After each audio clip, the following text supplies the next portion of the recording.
20 months after allegedly killing and dismembering Johnny Altinger, accused killer Mark Twitchell gave police a map to a sewer containing the victim's remains. On the bottom of the page was a handwritten note saying, "Location of John Altinger's remains," followed by detailed directions to a manhole and signed by Twitchell. The court has earlier heard evidence about an excavation resulting in some of Altinger's remains being recovered.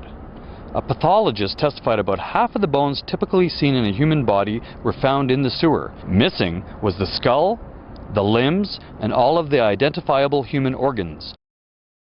In 2025, online dating is the best and easiest way to meet and make connections with potential new partners.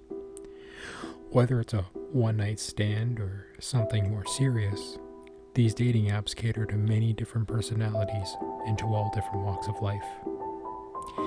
In October of 2008, an online dating website called Plenty of Fish would play host to a deep stain in Canadian murder history. This is the case of Mark Twitchell, the failed Dexter killer.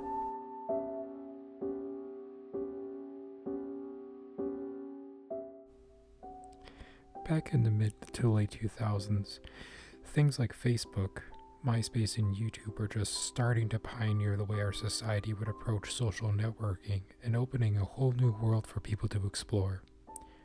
YouTube, for example, opened up many different avenues of entertainment by bringing people together from all walks in life. YouTube back in the day was mostly people recording themselves doing asinine skits, hoping that they would make it big and make a video that would claim the most viewers. Facebook and MySpace allowed people to bring together their friends and families and share things about their lives for people who may have been disconnected by distance or for other reasons. However, there are new things that was up and coming, becoming much more popular now that computers and their softwares have developed. That is online dating. In the 1950s and 60s, online dating came into the news spotlight. But it wasn't until 1995 that there were dedicated websites, such as Match.com, that came into play. In 2003, a Canadian-founded dating website called PlentyofFish.com was started. Years later, in October of 2008, one of those users was Johnny Altinger, a 38-year-old man that worked in a shop in Nisku, Alberta, just south of Edmonton. Johnny was a big computer nerd and was explained as an all-around great guy and friend. Johnny had matched with someone by the name of Jen. After chatting for a while, Jen had recommended they meet up in her garage on the south side of Edmonton in Millwoods, which is a neighborhood in the south end of Edmonton. Johnny had texted some friends that he was going out for this date, and basically kind of letting them know of their location. Jen gave what seemed like ultra-specific directions and instructions to Johnny. This seems very unusual to Johnny, as rather than giving him a telephone number or just an address, he was given detailed instructions on where to go and how to enter the property upon arrival.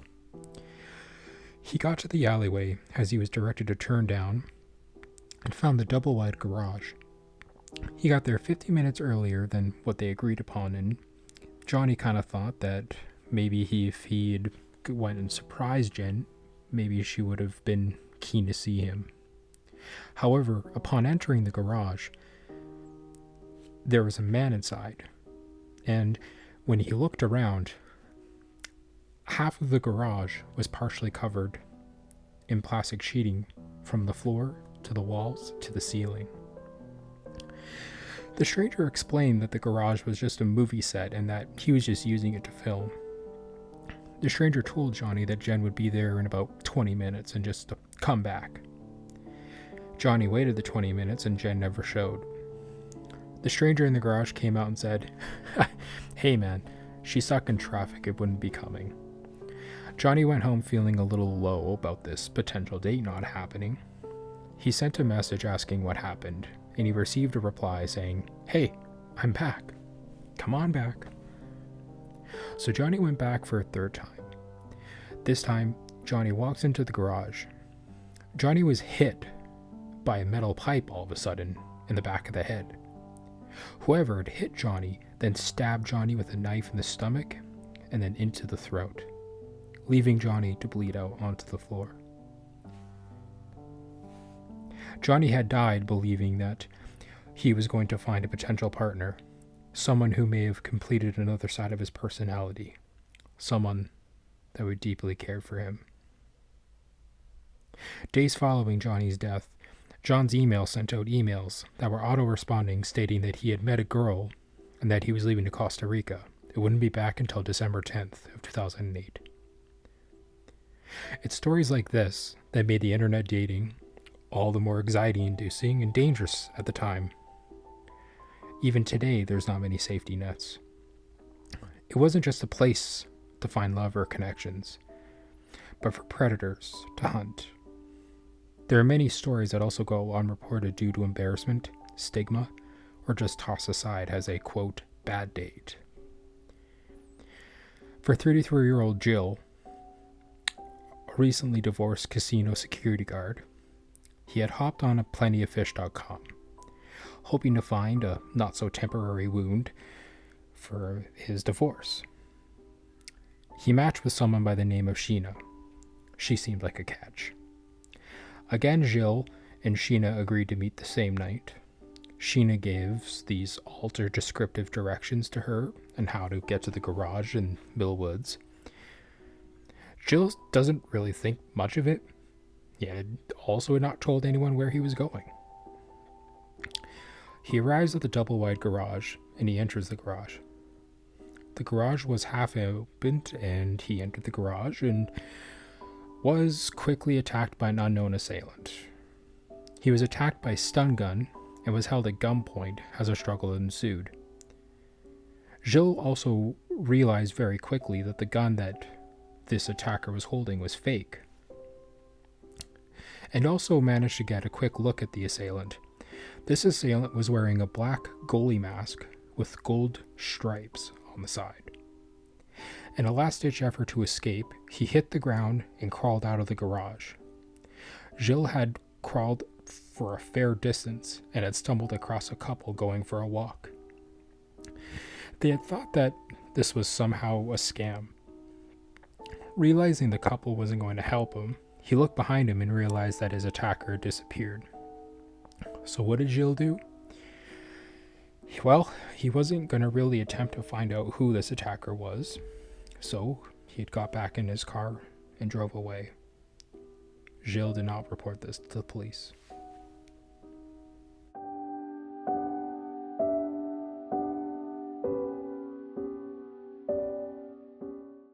Born on July 4th, 1979 in Edmonton, there is very little information on his childhood, but only information as he became a young adult. He graduated from the Northern Alberta Institute of Technology, or NAIT for short. His degree was in television and radio. He was an avid cinema buff and self-proclaimed film producer.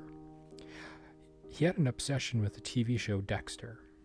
Dexter is a show about a Miami police forensic blood analyst named Dexter Morgan. He was a serial killer vigilante who goes after other serial killers who deems worthy of death. Ironically, Dexter would have been a person that would have went after Mark. Mark was also very much into Star Wars, and even going as far as writing a fan film named Star Wars: Secrets of the Rebellion. The film was received well by actor Jeremy Bulloch, who played Boba Fett in the Star Wars franchise. Jeremy was to even make a cameo in Mark's film. The internet was in pandemonium, even creating web forums discussing Mark's movie. In Mark's personal life, he met his first of his two wives off a dating website called plentyoffish.com. Megan, his first wife, was an American citizen. But despite the distance, they became rapidly close. Mark eventually moved to the States to be with Megan. As time went by, Megan noticed that Mark was not all that he said that he was. He was a very impulsive liar, and he would lie about small things, like bill payments and amongst other things. But then it became bigger things, like cheating or being unfaithful. This eventually would end in divorce in 2004. Years later, while producing the Star Wars fan film, he met another woman named Jess, once again off of the website plentyoffish.com. The relationship yet again took off very quickly, and they moved into a house together on 30 Decent Crescent in St. Albert, Alberta, a small city just north of Edmonton. During this time, they also had a daughter together named Chloe. On September 1st, 2008, Mark had rented a 2-car garage located on 5712 40 Ave in the Millwoods neighborhood in Edmonton. The garage is roughly 40 kilometers away from Mark's house, a very far distance from his doorstep. The garage was not accessible to anyone else, but Mark and another production member, according to Mark. The windows were all blocked out, padlock on the door, steel doors. Mark had claimed the windows were blocked out to create the ambiance of night for the sake of the movie set. The type of movie that Mark was attempting to film in this garage was a, quote, suspense thriller. On October 19th, 2008 at 2 a.m., Mark was called into the Southwest Edmonton Police Division to have an interview with Detective Mike DeBeer. It was to discuss his rented garage, and the police had reason to believe that the garage may have been involved in a disappearance of a missing person. The interview was pretty casual and not much came out of it. After the interview with Detective DeBeer, Mark had emailed him stating that he was very tired during the interview and that he had forgotten a very important detail. He had stated that a man approached him in a parking lot by a restaurant by the name of Mary Brown's, which was nearby his rented out garage. The man approached Mark, asking him if he wanted to buy his red 2005 Mazda sedan for $40. Mark handed him the cash and the deal was set. He had asked the man to bring the car to his garage. The stranger that had sold Mark his car was in a hurry, according to Mark, and promptly left after dropping off the car at the garage. Mark then, realizing it was a manual transmission, he had realized he made a bad purchase. He emailed the detective wanting to explain why this red Mazda was at this garage. On October 20th, 2008, Mark was called back to the main Edmonton Police Headquarters on Jasper Ave in downtown Edmonton for another interview, this time with a different detective named Bill Clark. It's here now important to remember that Mark's first wife, Megan, noticed that he was an impulsive liar. In this case, this had seemed to have bitten Mark in the butt. In a second interview, Mark explained the story of why there was a red Mazda sitting at his garage. Mark had stated that when this man approached him to purchase this vehicle, the man evidently stated that he got in with some rich girl who was going to buy him a new car after they came back from this vacation, which is why the man sold the car for such a low price to Mark. Right after that, Mark had finished his statement. The detective leaves the room, and before he exits, Mark asks, Do you know what's going on? Detective replies, That's where we're going to find out. Not realizing that Mark had made a critical error, he was clueless that they had just explained an almost identical story that John Altinger had evidently emailed his friends prior to his disappearance. Unknown to Mark, but the Edmonton police had everything they already needed, and they pretty much already knew that he was the killer. Also unknown to Mark, but Johnny's friends had broken into his condo located on 11445 Ellerslie Road. They had noticed that everything that should have been indicative of someone leaving on vacation was all there. Passport, clothes, everything. This was reported to the police prior to the second interview. The detective re-enters the room and says, quote, There's no doubt in my mind that you are somehow involved with John Altinger. Shocked, Mark responds, quote, Why? The rest of the interview, the detective grilled Mark for answers, and hopefully a confession. Mark did not budge. Mark didn't know that Gilles had finally reported the attack to the Edmonton police after he had heard another man was killed. Gilles was attacked on October 3rd, and Altinger was attacked and murdered a few days afterwards. Unfortunately, the police couldn't hold Mark, and they released him. But the police already knew that Mark was the killer. After Mark's first failed attack, he unfortunately was successful with the death of John on October 10th, 2008. After dismembering John's body, he broke into John's condo and wrote a shoddy email to all of John's friends in order to create an alibi. Shortly after, the police produced a warrant for Mark's vehicle and car. This gave them all the evidence they needed. During the search in Mark's house, they had found a black hockey mask, the one described by Gilles, a steel barrel, and bloodstains in the back of Mark's car in the trunk, and also a stun gun. They had also found John's car keys in Mark's car, along with also John's license plate. On Mark's computer, the police had also found 2 deleted files, one titled SK Confessions, short for Serial Killer Confessions, and then another one titled Profile of a Psychopath. SK Confessions was a 42-page summary of the murders in disturbing written detail. This would also be used against him in court. The first sentence is quoted as saying, quote, "This story is based on true events. The names were changed slightly to protect the guilty." He changed his wife's name from Jess to Tess, his daughter's name from Chloe to Zoe, John Dillinger to Mr. Thursday, because October 10th was a Thursday, and Gilles to Frank. On Halloween of 2008, outside of his St. Albert home, John was arrested and charged with first-degree murder the same day. 2 years later, June 3rd of 2010, Mark finally confessed to where he buried John Dillinger's body. He put John's torso into a manhole south of 132nd Ave in an alley between 86th Street and 87th Street. Mark had clearly thought out this heinous act, which is why he purchased a garage so far away from his residence, and also disposed of Aldinger's remains also away from his home. It's important to note that where he had left Aldinger's body was just a few blocks away from 3 different schools, all Catholic schools, one in elementary, one in junior high, and one in high school. Mark is currently serving 25 years to life imprisonment at the Saskatchewan Federal Penitentiary in Prince Albert, Saskatchewan.